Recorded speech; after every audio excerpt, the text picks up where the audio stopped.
Olá a todas e a todos, em nome de toda a equipa, muito bom dia e sejam bem-vindos a mais uma edição do programa Olhando o Cacuzo. Hoje vamos falar sobre a fuga à paternidade, o que está na base de tantos casos. Já sabes que podes participar presencialmente com intervenção direita ou através do nosso WhatsApp, mais 244, seguido do 949 247 888. Ora, a fuga à paternidade é uma realidade que afeta profundamente nossas famílias, especialmente aqui em Capuzo. Muitos filhos crescem sem o amparo e a presença do pai ou da mãe, o que gera impactos sociais e psicológicos. Hoje vamos entender as raízes desse problema e discutir possíveis soluções junto dos nossos convidados. São eles Eunice Baca, diretora municipal da Ação Social, e Eurico Dumba, psicólogo, a quem estendo as minhas saudações. Bom dia. Bom dia. Bom dia. Sejam bem-vindos e muito obrigado por aceitarem o convite.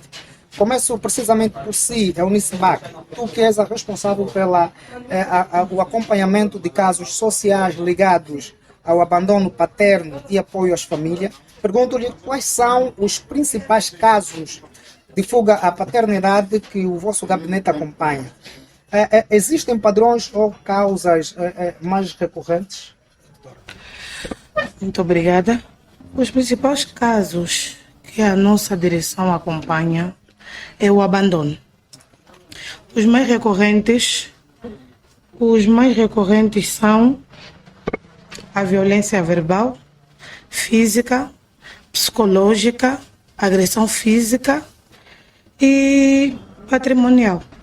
Eurico Dumba, tu que és especialista em acompanhamento humano e dinâmicas familiares, pergunto-lhe, na sua visão, quais fatores psicológicos ou sociais mais contribuem para que muitos homens e poucas mulheres abandonem a responsabilidade paternal? Ok, muito obrigado pela oportunidade que a TV Cacuzo nos proporcionou através do programa Olhando o Cacuzo, para então refletirmos em torno do fenômeno fuga à paternidade. Quero estender aqui a minha saudação à minha colega de painel, parabenizá-la pelo mês de março. Muito obrigada. Mas o que está em causa é mesmo falarmos sobre impactos psicológicos e sociais que tem a ver com a fuga à paternidade. Vamos dizer o seguinte: na nossa compreensão, o ser humano, quando concebido, né, então depois vem a nascer. A partir dali começa o processo da construção ou do construto da sua personalidade. A saúde cognitiva, mental, acarreta também no processo de desenvolvimento.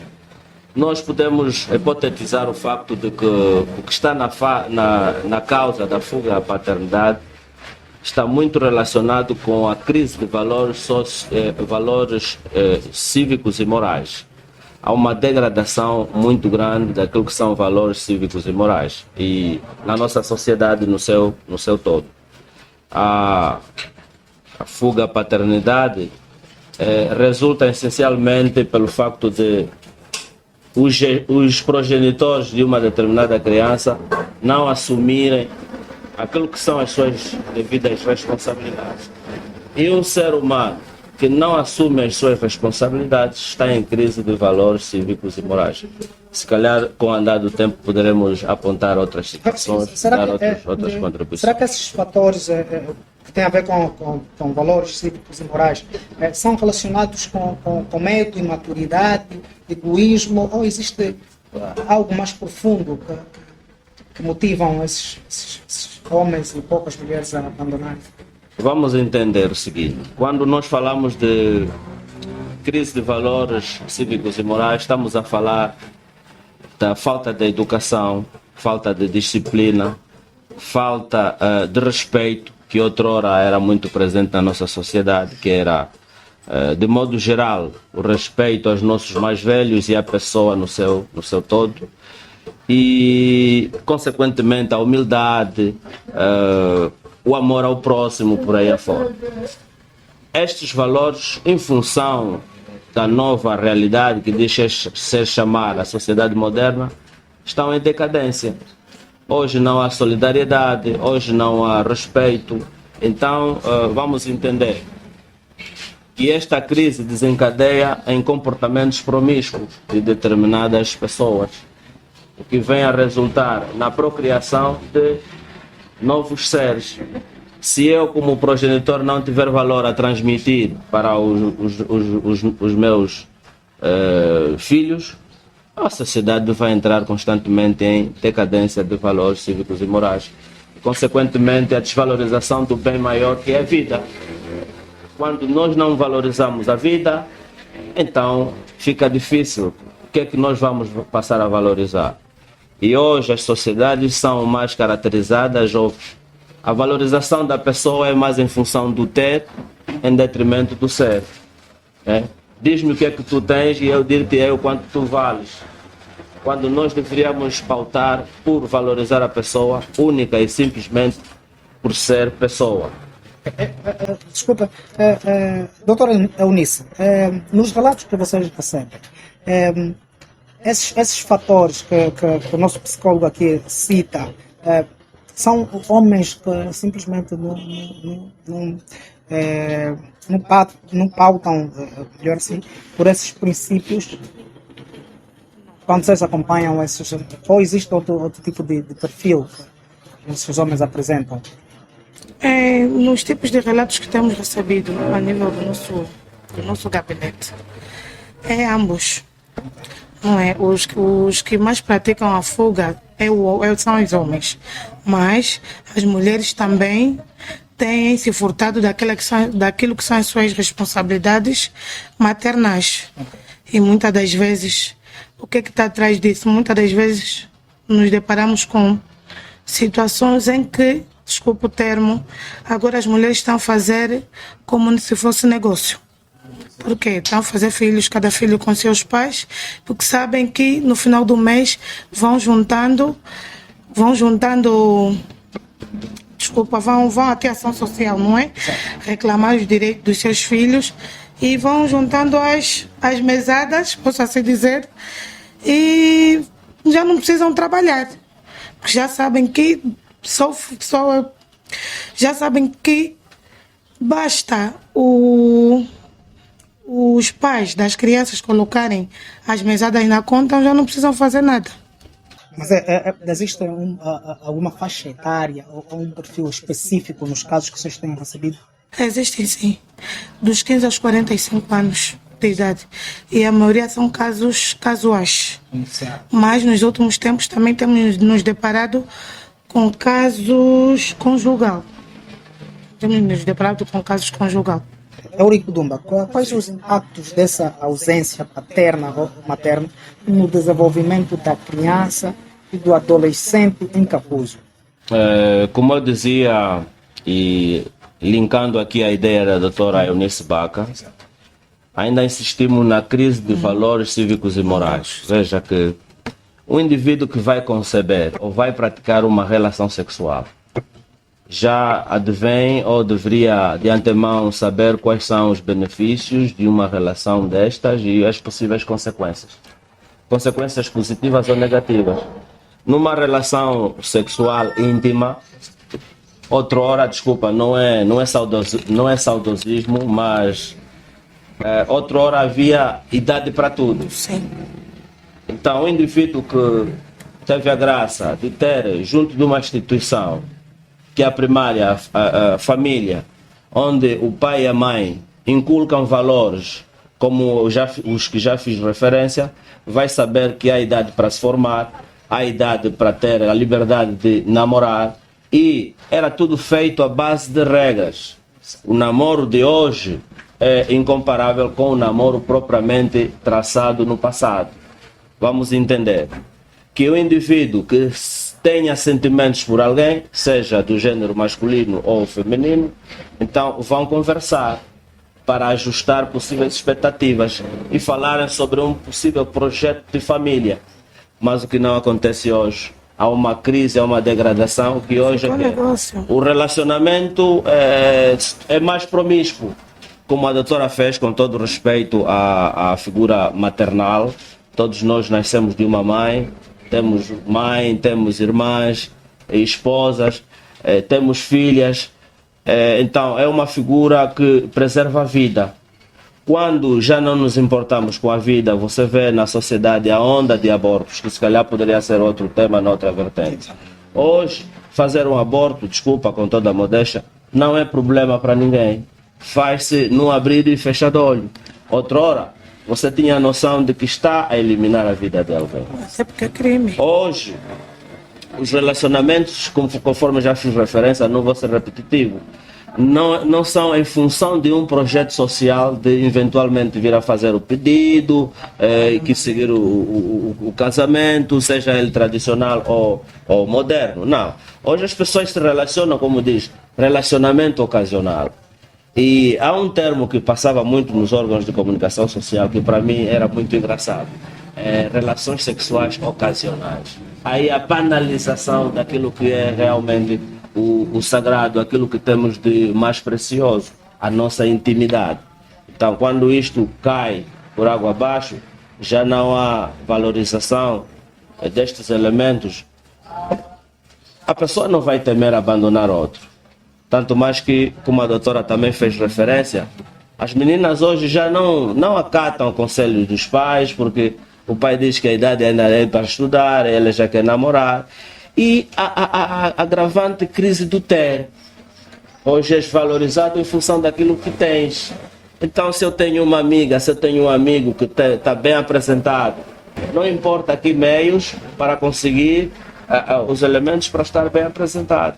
Né? Para estar bem apresentado. Dali que a degradação dos valores cívicos e morais.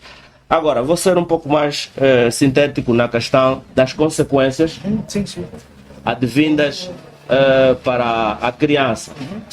Esta criança que não tem o vínculo afetivo dos progenitores vai ser uma criança que vai crescer em crise, com um monte de situações, como por exemplo, se não houver um vínculo afetivo. Falando diretamente aqui no nosso município, como essas crianças, você tem acompanhado essas crianças e adolescentes que crescem sem o apoio?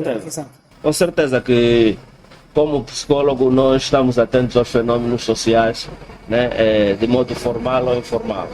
Então, nós temos visto que, na ausência de um vínculo afetivo com os pais, as crianças, quando não têm um contacto físico com os pais, cuidados diários, quando não têm o carinho e a atenção que deveriam ter, então aí desencadeia uma série de dificuldades emocionais, como por exemplo o sentimento de rejeição, o abandono, o medo, a falta de, o sentimento de solidão, o que vai impactar no homem do amanhã.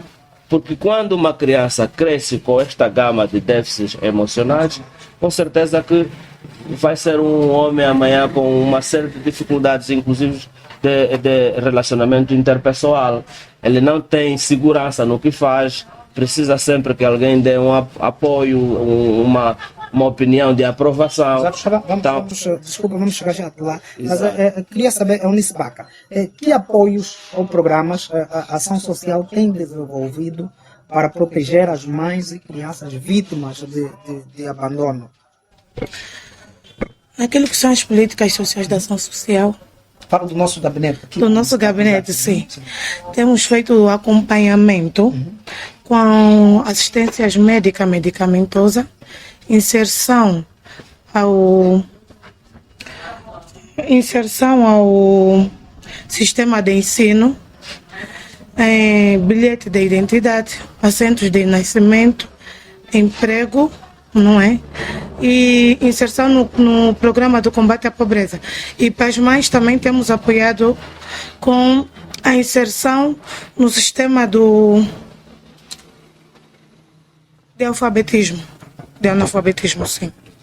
Sim, mas, doutor, o que se pode, o que se precisa fazer para que o peso dessa responsabilidade não recai só sobre as mães ou os pais, né, que abandonam essas crianças. Como psicólogo, tem acompanhado também o nosso gabinete de ação social, se tem feito alguns trabalhos, ou se ainda falta muito por se fazer. Na verdade, eu conheço a doutora Eunice Baca já noutras lides, somos parceiros na busca de soluções de determinados problemas sociais. Temos projetos sociais que visam resgatar ou fortalecer economicamente as mães solteiras. E nós direcionamos as mães solteiras, como a doutora Eunice Baca há pouco foi questionado qual a percentagem ou se é o gênero masculino ou feminino que mais pratica este abandono da criança. É o seguinte, o pai é que está com uma percentagem mais elevada, infelizmente. Exato. O pai é que está com os índices mais elevados em termos de abandono de responsabilidades familiares. Mas isso não quer dizer que não haja algumas senhoras que também não se importem em abandonar aquele ser que ela própria um dia concebeu, fruto supostamente de um amor que tenha existido, que deixa por ali mesmo, abandonado. Então, essas mães têm beneficiado de programas digamos, de inclusão que visam facilitar que elas alcancem a autoeconomia. Porque quando questiona quais as causas, se calhar pudéssemos ir diretamente dizer, uma das fortes causas é o baixo poder aquisitivo. O baixo poder aquisitivo, ou então, se calhar, o desemprego, né? Mas está aqui a doutora que representa a direção da recepção social a nível do município. O governo tem feito muito trabalho. É preciso que as pessoas também venham de encontro à conjugação de esforço para esses programas. Porque o imediatismo também é outro problema. As pessoas querem num estalar e abrir um estalar de dedos, fechar e abrir de dedos. É fácil. Ter, né? Como a doutora já fez menção, muitas das nossas irmãs, filhas, hoje têm esta prática como um bem de chegar a ter ou oferir algum valor. Então, nós temos programas onde elas aprendem determinadas profissões, como costura, como a decoração, pastelaria, muito obrigado. Inclusive também a fabricação de sabão artesanal, precisamente para dar inputs que estas senhoras tenham ou alcancem, com o andar do tempo, a independência econômica. É preciso que nós conjuguemos esforço com o governo de Angola. O governo faz a sua parte, cada um de nós deveria também conjugar esse esforço.